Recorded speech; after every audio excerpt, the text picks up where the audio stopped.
Today we meet Ingrid Jensen, band leader, composer, saxophonist, and Paul Johnston, producer, and talk about the latest Ingrid Jensen project, the Ingrid Jensen Jazz Orchestra, Treelines. Please tell us about this 18-musician project and how it became, as your previous 4 projects were with bands ranging from quartets to, which was, I think, Look Left, to septets with a shorter distance. So you're all of a sudden 18 musicians, quite a project. Go ahead, Christine. Yeah, well, I would say it's been a work in progress over all the previous albums. In fact, the first thing I did with this jazz orchestra, and we can also call it a big band if it does apply a bit. We started the jazz orchestra project around 1999 or 2000 because that was the first time I did a demo where I was just trying out some things, and Paul had just graduated from McGill, from the engineering program there, and so it was a big experiment for us at the beginning, and we learned a lot through the years. We've gone back into the studio a few times, doing a few demos with the large ensemble.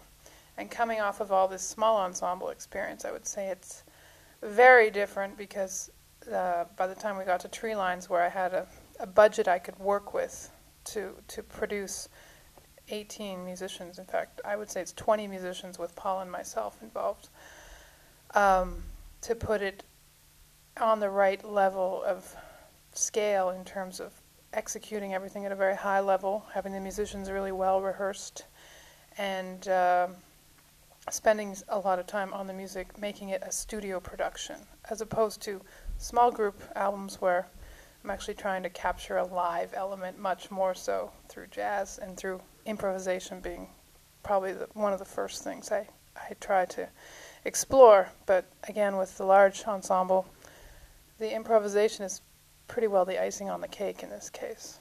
So more of a writing process as well? Very much so. Very much so. Planned, very putting my ideas on the paper rather than my ideas through my saxophone in the moment. So putting ideas on the paper and arranging and learning all these different programs of trying to figure out how the band can interpret what I have on paper was a very long process for me. I studied with a lot of people and took some time to get to the point where I was ready to do a large ensemble album.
was your biggest challenge as far as this particular project?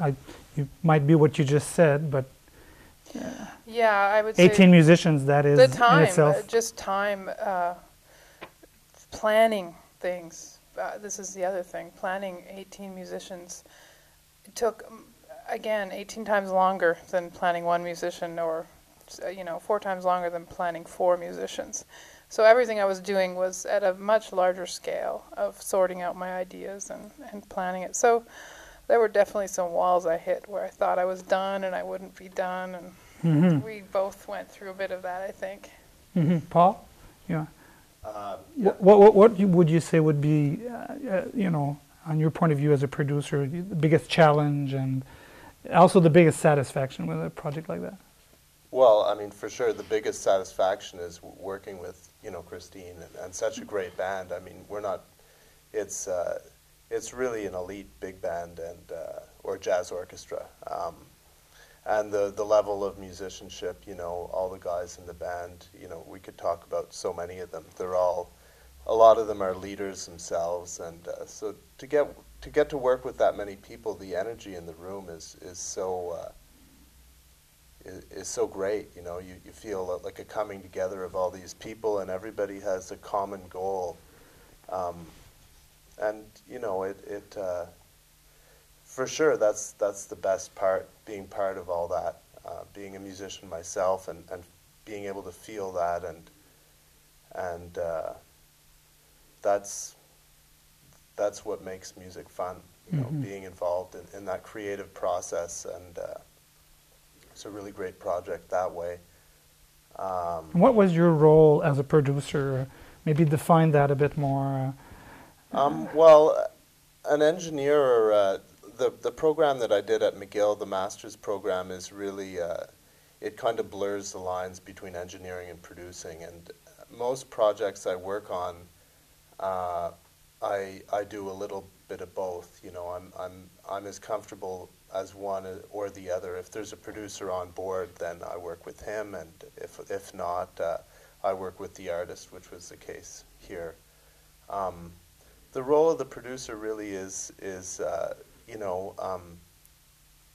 to take something that's already there and to present it in the best way possible, that brings out all the best qualities of the project in general. So in this case, it's really not that hard, because you've got all these stellar musicians, and you put up some microphones, and you try to present them as best you can. I mean, there's all kinds of technical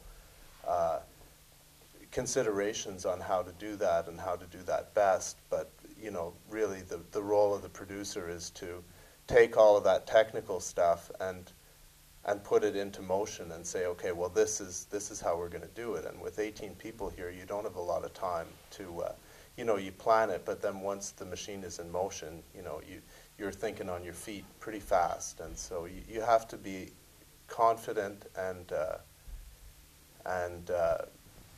what's the word? You have to be able to improvise. There's always little problems and things that you question. So you have to be confident and able to work fast and know what you're doing. So everything from the engineering standpoint comes into play, because you're able to make intelligent decisions really fast, because you have the background to do that. So that's basically what producing is. And then you put a frame around the music. The music is there. The band plays it, and it's a wonderful thing, and you're just trying to make that in the best way able to be presented to anybody that has a CD player, or if they're going to download it, so that they can be part of that. Interesting.